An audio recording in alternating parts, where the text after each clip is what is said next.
Ils sont à Cotonou, et ce, 3 jours durant, pour mener des réflexions sur la fortification alimentaire dans l'espace CEDEAO.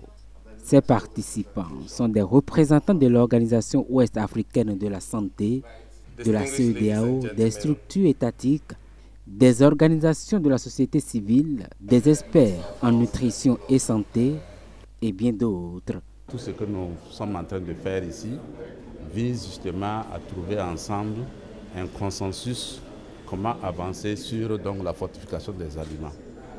Et vous avez remarqué que, comme le disent, il y a un certain nombre d'aliments aujourd'hui déjà. Quand vous parlez du sel iodé, on a retenu le sel par exemple pour l'iodisation.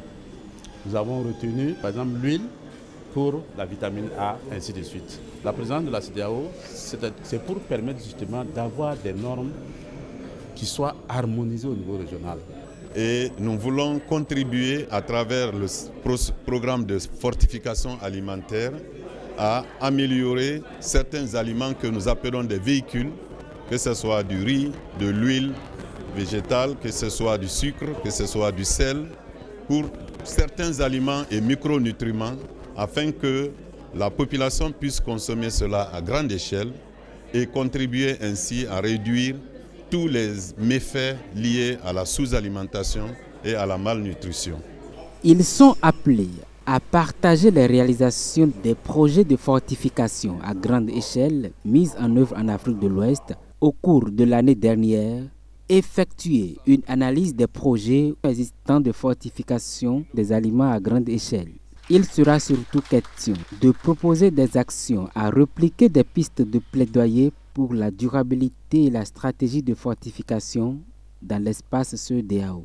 En effet, la carence en micronutriments clés, notamment le fer, la vitamine A, l'acide folique, le zinc et l'iode, reste encore à un niveau alarmant, aussi bien chez les enfants que chez les femmes en âge de procréer.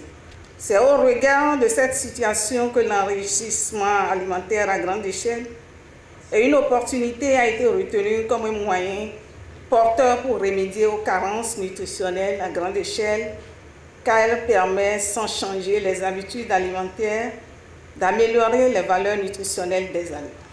La fortification alimentaire à grande échelle est une stratégie efficiente pour prévenir les carences en nutrition et améliorer la santé globale des populations.